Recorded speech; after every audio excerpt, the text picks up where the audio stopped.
Scott? Hi, I'm Scott Haddad with Toyota. Dr. Carter, I was wondering if you could just elaborate a little bit. You had that graph with the growth in usage of electricity by EVs over time as not being too much of a concern for the utility. But Right. then when we were talking about the specific installation in Colorado, they had the utility had some sort of concern. And then I'm also wondering what the impact of evening versus daytime usage is. Is there I'm just wondering what your comments are on the kind of average use of electricity by EVs versus the, within day evening use, and then Yep. that sort of stuff. What we looked at as far as that graph, generating that graph is concerned, is we assumed a certain level of intelligent charging, because as I said, if you put everybody on at the same time, we're in trouble with the grid. We're talking about 20 new power plants over the next X number of years to meet that load. But if we do it intelligently, the way Tony has outlined, and manage that with some economic drivers, then the grid seems to be, based on what the utility guys all say, adequate. And our studies outside the utility sphere indicate the same thing. But that micro scale of when the cars come on and so forth that Tony's talked about is critical to make that statement true.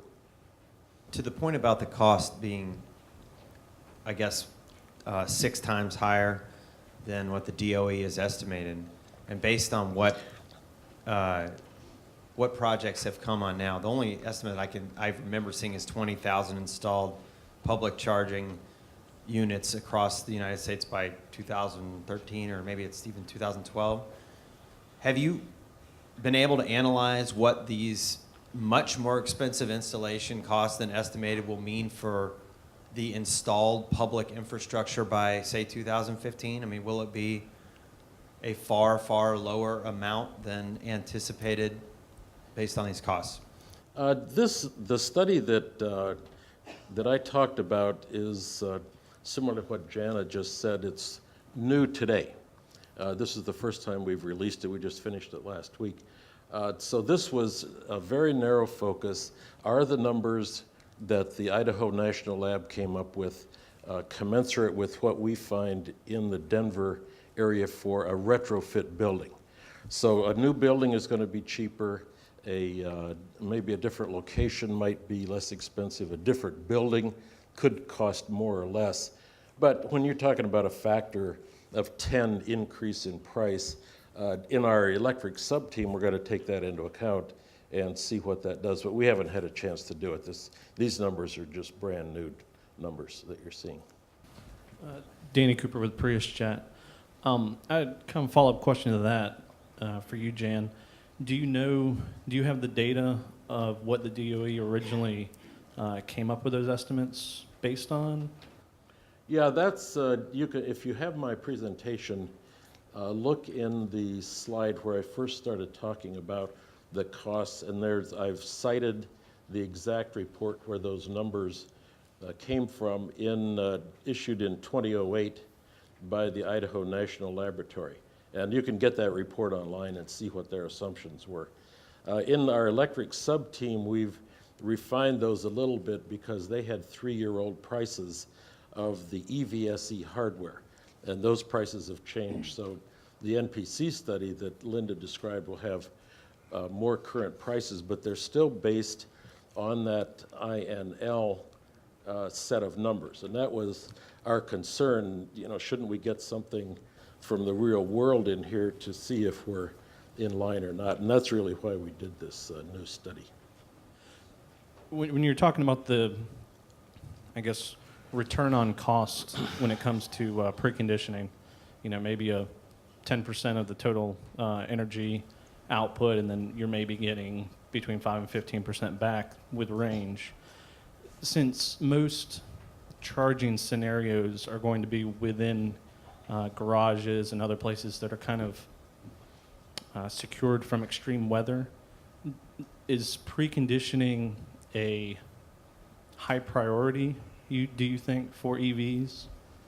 Or is it kind of just secondary, kind of a nice thing to have? I guess the way I would put it is it's probably a it's probably a value attribute that people are willing to pay for. We already know that in the aftermarket space, there's value. There's people that are willing to pay for auto start features on their ICE vehicles. If that's built into your vehicle, you know that it's doing it efficiently from the grid. I think there's probably a value feature there. I guess I wouldn't necessarily say that most parking is going to be inside. At least in Colorado, there's not a whole lot of inside parking. Yeah. So I don't know if that's a fair Let generalization. me just throw a number in. In our work, we were interested in how many homes have garages. That are Because how many chargers can we put in a garage, or do you park on the street? And I think the number was like 63% of American homes have either a garage or a carport. But most of those are not conditioned, and then the other 34% or 37% are totally outside parking. Yeah, I think UC Davis has some numbers on that too from some of their research. I think it works out to less than 50% have access to their garage charging. How about any other questions? Oh, yeah, go right ahead. Hi, Jeff Searchmead from Tribune Broadcasting. This is for Tony. Tony, the slide that really jumped out at me was the 68% reduction, up to 68%, I guess, in range on an EV when the heater is on. And in most of North America, there's at least 6 months of heater season. So and the thought that occurred to me was that back in the Stone Age, I once owned a car that had a gasoline-fired heater. And have you guys given any thought to using something like, it used almost no gasoline, but it really kicked out the heat. So have you guys given thought to using things other than the batteries in the EVs to provide heat and cooling? I know that concept has been reinvigorated with the EV rollout, in that, yes, you would not need to use a whole lot of fuel to be able to provide your heat. And maybe there are more efficient ways to do it. When you're connected to the grid, it seems like the right viable path to do. The automakers would have to take their trade-offs of, how much value are you creating by having a second fuel on board, or the emissions characteristics of that vehicle now that you have a fuel-fired heater on board. We haven't done that. We did not do that type of analysis. Back to a hybrid again. Yeah. All right. Jay, my concern on the fast charging is when you look at the fast charging, first of all, you could have a battery life impact, but even more importantly than that, you get very high current levels. Yeah. And those high current levels, just the minimum amount of electrical resistance in there can really dig into your efficiencies. Yep. And it's not only the efficiencies, you're generating a lot of heat that you've got to Yep. reject and get rid of too. So have you looked at that?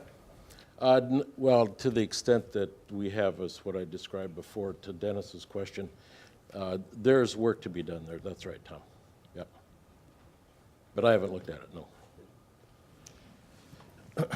Steve, maybe after John Odell has his question, you can talk a little bit about what we were talking about last night at dinner as far as localized hosting of energy and its distribution. If you're taking like a block at a time of using solar and you have electric cars and battery storage to support them, we were talking about that localized support. So John, why don't you ask your question? It's actually kind of a response to the gentleman from Tribune. Volvo is using a E85 ethanol heater in their C30 electric vehicle, and it will be they're not going to build that many of them, but they said it will be a standard feature in all of their EVs. The question then comes, if we start doing things of that nature, you turn a zero emissions car into a car with emissions, and how big of a problem does that then become? I have no idea. I have no idea. That's the right answer. But it's something that you could easily calculate. We know how much heat you need in the car. You know what the airflows look like. You could, how long you're in the car. You could figure that out. It wouldn't be that hard to figure out what the emissions profile is. And I'm sure it is way lower than any kind of, combustion engine type vehicle. Yeah, the amount of emissions from it's probably pretty minuscule, especially when you stay focused on the heating aspect.